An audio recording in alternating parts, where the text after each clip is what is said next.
Salut, c'est Mathieu, bienvenue dans cette nouvelle vidéo sur PAMS.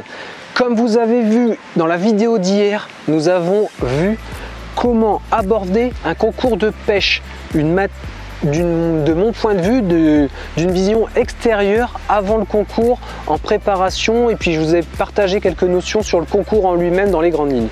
Et aujourd'hui dans cette vidéo, on va parler de comment se déroule le concours de pêche en lui-même. Comment se déroule de manière un peu plus précise un concours de pêche. J'espère que ça va vous intéresser. C'est la deuxième partie pour répondre et pour aborder cette vidéo, comment fonctionne un concours de pêche dans les grandes lignes. Donc on attaque, c'est parti. Comment se déroule le concours ou un concours en pêche au coup de manière générale. En allant un peu plus dans le détail, donc c'est une quantité de pêcheurs X qui va se rendre sur un même lieu de pêche. Il va y avoir un placement, donc tirage au sort d'un numéro généralement. Ça se fait 1h30 à 2h avant le début du concours. Souvent c'est 1h, 1h15 avant le début du concours. Ce concours ou ce lieu de pêche va être dissocié en termes de secteur. Je vais y revenir sur la notion de placement juste après. Ensuite, on aborde le tirage au sort. On va se rendre sur notre zone où on se place. Répartition des lots et des gains. On va y venir juste après en termes de résultats lors de ce concours, si c'est une répartition globale ou résultat dans votre dizaine, parce que souvent les concours vont avoir un résultat et une hiérarchisation des places et des résultats, des futurs résultats donc du concours en fonction de dizaines. On va parler de dizaines alternées en termes de premier, deuxième, troisième, souvent dans la répartition des enveloppes et des gains. Et le premier de chaque dizaine, par exemple il y a 40 pêcheurs, 4 dizaines de 10 pêcheurs. Les 4 premiers de chaque dizaine vont faire de 1 à 4 lors du classement général de ce concours. Donc vous pouvez être deuxième de votre dizaine, mais vous retrouvez 5e si vous êtes le meilleur des deuxièmes dans chaque dizaine, ou 8e du concours général si vous êtes dernier des seconds de chaque dizaine de ce concours, par exemple. Mais on y reviendra juste après. Et on finit ça pour aborder votre pêche à l'intérieur de votre dizaine. Pour moi, il y a 2 stratégies à mettre en place. C'est bien. Dans une dizaine et quand vous êtes dans votre concours. Soit vous voulez finir premier ou deuxième, soit vous voulez viser une enveloppe deuxième, troisième, quatrième. C'est 2 stratégies complètement différentes. Et on va y revenir juste à la fin de cette vidéo. Comment se déroule le concours de pêche en pêche au coup? Donc je vous ai dit d'une manière classique, et on l'a plus abordé hier, des pêcheurs qui arrivent au même endroit. Je vous ai conseillé dans la vidéo d'hier, si vous pouvez, de venir plus tôt pour avoir des indications sur où se trouve le poisson. Avant le concours et avant d'aller sur sa place, il va se passer un tirage au sort. Ce tirage au sort, généralement, il va se dérouler de la façon suivante, donc des numéros ou des secteurs qui vont correspondre à un lieu. On va prendre un exemple simple, par exemple, on va rester sur 40, comme ça c'est très bien, sur un canal, 40 pêcheurs. Donc par exemple, hop, hop, 1, 2, 4 secteurs. De manière tout simple, on est sur un canal, mais ça va être la même logique sur un étang. Et vous allez avoir 40 pêcheurs répartis en ligne sur un numéro de 1 à 40. Donc le premier est là, le 9e est là, et ainsi de suite, jusque 40 pêcheurs. De 1, la première, et on va réfléchir, et on va raisonner en dizaines. Une dizaine, deuxième dizaine, troisième dizaine et quatrième dizaine. Donc lors de ce tirage au sort, vous arrivez, vous tirez votre numéro. Par exemple, le 12 va être le deuxième de la deuxième dizaine, ou ça peut être B2, par exemple, correspondant à 12. Donc on va avoir un secteur A, un secteur B, un secteur C ou un secteur D. D4 sera la place 44 par exemple, si c'est par secteur. ou sinon vous avez directement le numéro 44. Quand ce tirage au sort est fait, donc généralement c'est dans un chapeau ou une poche, vous tirez votre numéro. Vous pouvez vous rendre sur votre poste de pêche. Généralement, dans les grandes lignes, ce qui se pratique de manière classique, surtout s'il y a de l'espace, en étang ça peut être des fois différent si on va aller chercher beaucoup de pêcheurs alors qu'il y a peu de postes entre guillemets, mais on va dire que vous avez une zone de 10 mètres pour vous installer. Vous vous installez où vous voulez sur cette zone de 10 mètres. Souvent on se met au centre pour éviter les autres pêcheurs, mais non, vous avez 10 mètres disponibles, vous pouvez vous mettre juste à ras comme à 10 mètres à l'opposé. Donc c'est intéressant de faire son tirage rapidement, d'aller sur le poste, et c'est vrai que c'est une notion différente entre, cette notion de zone est différente entre championnat ou concours. Sur un concours, généralement, vous avez votre poste qui est imposé, donc vous ne pouvez pas bouger de l'endroit, mais en championnat, vous pouvez bouger, donc ça c'est un peu différent. Mais c'est une notion trop détaillée pour cette vidéo, de toute façon, on s'en fout. Là j'ai dit n'importe quoi, je me suis emballé encore. Comment se déroule le concours de pêche au coup de manière globale? Je me suis perdu, le tirage est fait, on va sur notre emplacement, c'est parti. Là c'est intéressant de venir assez tôt, surtout si vous ne connaissez pas le lieu de pêche. Parce que souvent un concours de pêche, d'une manière générale, il va se répéter chaque année, voire même 2 fois par an, selon les étangs, les associations, les collectivités qui le gèrent, les communes. Donc si vous êtes habitué avec les années, et puis que ça fait 5-6 ans que vous faites le concours, vous allez avoir une même logique, des mêmes caractéristiques sur les présentations des poissons, les zones. Si sur cet étang ça se gagne plus à un secteur Gardon à cet endroit-là, si c'est plus un secteur Brême à cet endroit-là, avec les années on commence à connaître tout ça. Mais quand on débute son concours, on ne connaît pas. Donc c'est super intéressant, au-delà d'avoir eu des indications sur des pêcheurs qui sont sur place et qui connaissent bien le lieu, de vous y rendre avant, le plus tôt possible dès que vous avez tiré. Vous allez sur votre poste et vous allez déjà observer, mais comme je vous ai dit hier, c'est super intéressant d'observer encore avant, en arrivant plus tôt avant le tirage, puis de vous rendre au tirage. Ça, je vous ai dit ça hier. Vous pouvez consulter la vidéo éventuellement juste là dans le coin si ça vous intéresse. Mais on va parler de l'instantanéité de la pêche. Ça sert pas forcément à grand chose de foncer, même si c'est ce qu'on va faire au début, et puis c'est votre habitude de pêche qui va faire vraiment votre expérience, aussi bien dans l'installation, le choix de vos lignes, votre rapidité d'exécution dans l'installation de votre matériel, qui fait que vous allez devenir de plus en plus efficace avant de démarrer ce concours. Mais là on a une notion de comprendre où se trouve le poisson sur cette zone de pêche. Par exemple là j'arrive ici, je m'installe sur ce poste, j'ai tiré le numéro là et je m'installe sur le poste. Ce qui est intéressant, c'est pas forcément tout de suite de sortir 2 lignes alors que j'ai même pas pris mon fond. C'est je vais sortir une première ligne qui va me servir à sonder. Voilà, à 1 mètre, je sais que j'ai 1,50 m de fond, à 5 mètres, j'ai 2,50 m, à 11 mètres, j'arrive presque à 3 mètres de fond ici. Donc, quelles sont maintenant les lignes que je vais pouvoir proposer sur ces zones? Est-ce qu'en sondant, j'utilise une petite sonde et une grosse sonde avant pour démarrer, pour savoir déjà si on reste sur de la vase, s'il y a du sable, si on a des pierres, des cailloux, chaque chose que vous allez sentir avec votre sonde, différence de hauteur, différence des matériaux. C'est pour ça que c'est intéressant, si vous décollez et vous sentez que c'est dur, de confirmer qu'avec une grosse sonde, de remettre au même endroit pour voir si c'est bien dur. Ça veut dire que vous avez un caillou, une pierre, une roche, ce qui est excellent pour mettre de l'amorce autour de ça, parce que c'est différent de la grande majorité de ce qu'il y a autour. Et tout ce qui est différent fait des interactions, va vous faire passer et circuler des poissons régulièrement. À vous de proposer cette èche, et encore plus sur un concours, c'est intéressant. Donc voilà, on arrive, on sonde, on voit s'il y a des caractéristiques sur le fond, des caractéristiques d'herbe, des herbiers au bord, ça peut être très intéressant. Et on va commencer à préparer notre pêche en essayant de visualiser, de scanner le fond de notre zone où on pêche.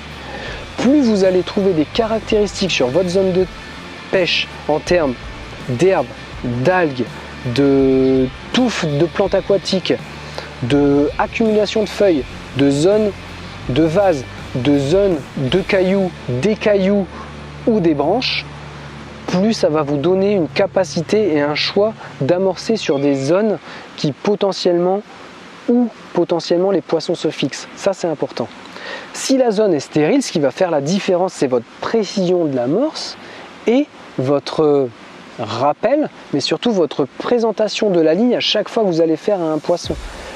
Dès que vous arrivez à faire un poisson à un endroit, ça veut dire qu'ils sont là, il faut que vous représentiez votre ligne à chaque fois à cet endroit-là. Vous allez faire beaucoup plus de poissons. C'est un aspect où on reviendra plus dans le détail sur le concours et la stratégie de pêche lors d'un concours. Je reviendrai ça dans d'autres vidéos, mais là dans cette vidéo introduction, je pense que c'était une notion intéressante à vous partager. Déjà, alors comment ça se passe la répartition donc de ce concours? Généralement déjà un concours il va durer en gros 3 heures. C'est vrai que certains concours vont durer 2 heures, 2 heures et demie, surtout si c'est un championnat parce qu'il y a différentes manches. Donc ça c'est une accumulation de concours sur 1 ou 2 journées, c'est encore autre chose.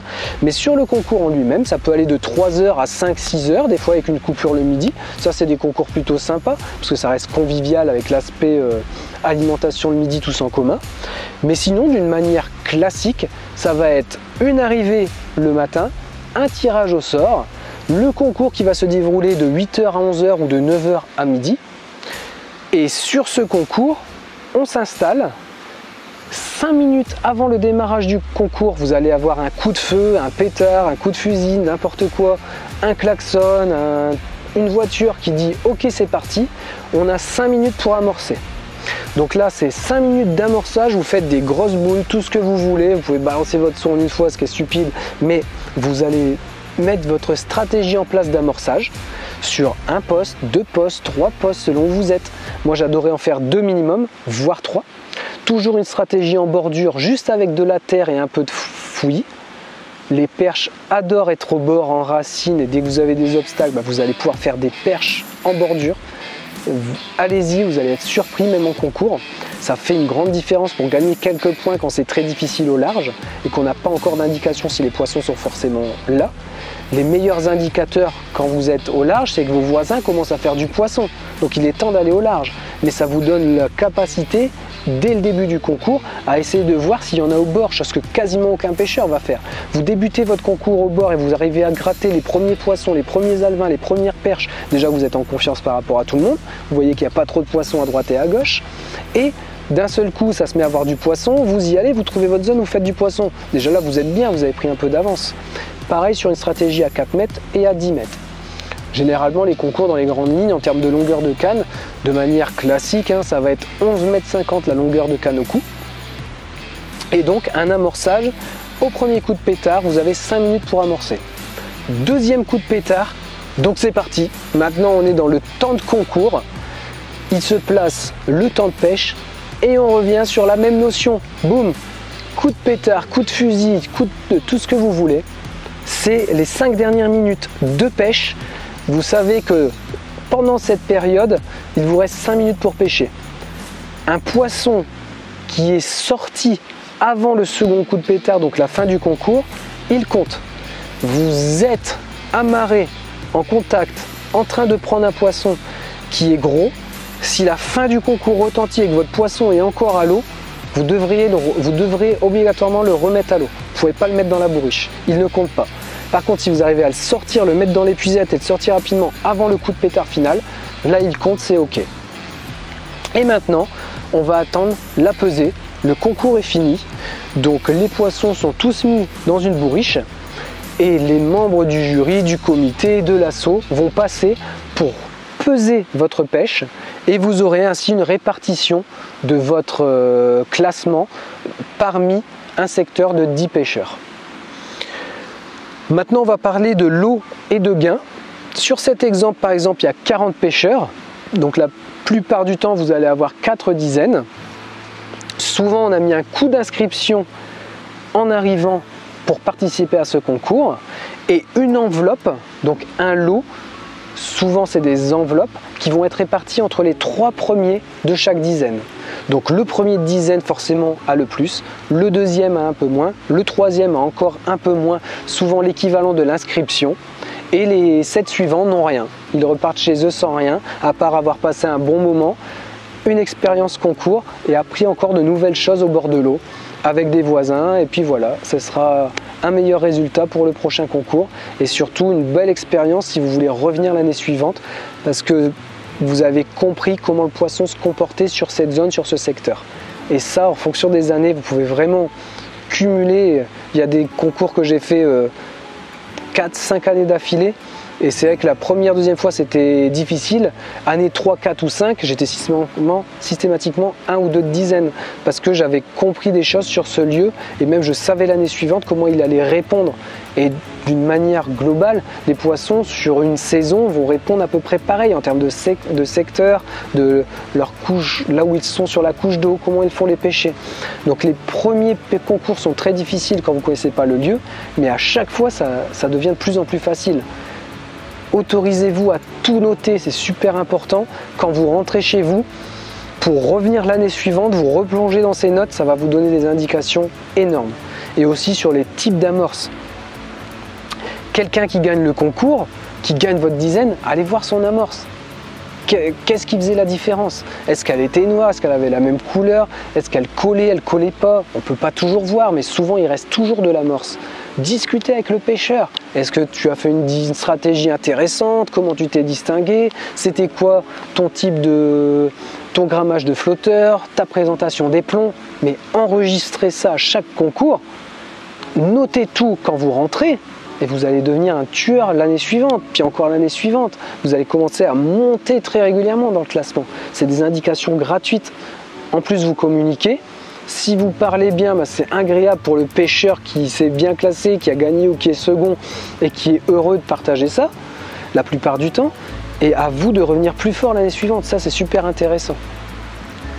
Donc en termes de lots, on a vu, et en termes de gains, ça peut être pareil. Si c'est des lots pas sous forme d'enveloppe de votre inscription, et ben il y aura pareil des gains au premier, deuxième, troisième, quatrième. Voilà. Allez, on finit avec les stratégies dans la dizaine où vous êtes lors de ce concours de pêche. Je vous ai abordé cette notion. Je l'ai plus ou moins abordé déjà avec l'amorçage dès le début en bordure à la terre ou à l'argile et puis juste un peu de fouillis, rien d'autre. Mais quand le concours commence, vous allez voir déjà si vous êtes bien placé, c'est en termes de répartition sur la dizaine. Plus vous êtes sur une dizaine externe, les extrémités des concours, le meilleur poste pour ce concours, c'est les postes 1, 2 et les postes 39-40. Par exemple, s'il y avait 40 pêcheurs. Il y a de très grandes chances, c'est pas général, mais quasiment à chaque fois, le premier du concours en termes de classement général va se trouver soit en 1-2, soit en 39-40. Ensuite, il peut bien sûr y avoir le deuxième ou le troisième qui est sur le 25 et le 33, bien sûr. Mais les poissons vont avoir tendance à sortir sur un canal, c'est un peu moins vrai en étang, et à revenir. Donc, ils vont rentrer d'abord sur les côtés, consommer pour aller comme ça. Donc, c'est vrai que si vous êtes sur des extrémités de dizaines, c'est mieux. Mais vous pouvez quand même vous distinguer en observant les pêcheurs.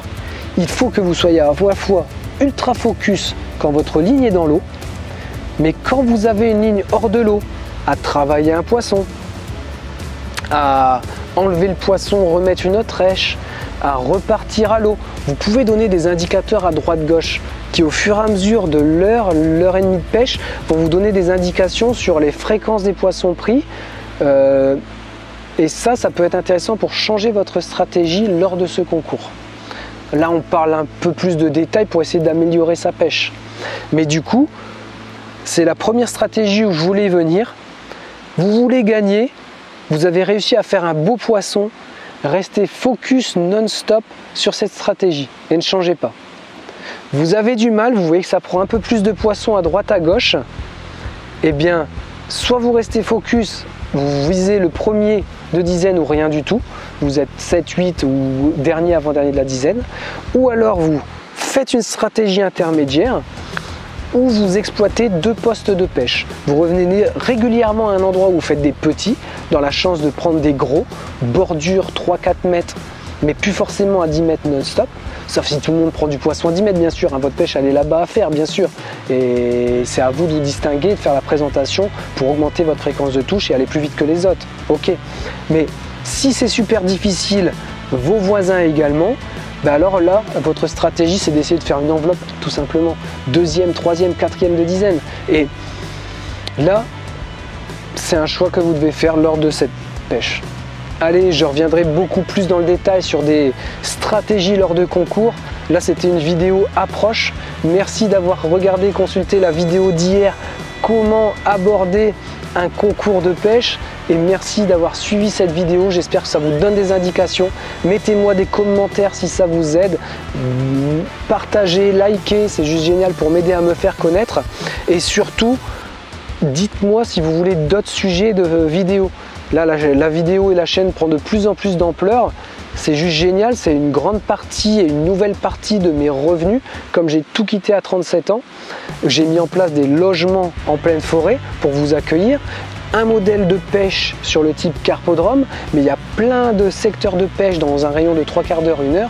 Donc c'est pour ça que la chaîne va se développer autour de la pêche. J'espère une marque, on va voir dans le temps. Peut-être la possibilité de faire des dons, parce que certains d'entre vous m'ont déjà demandé. Donc tout ça, ça va m'aider à me faire connaître. Et surtout, dès que je peux, je réinvestis tout ce que j'ai.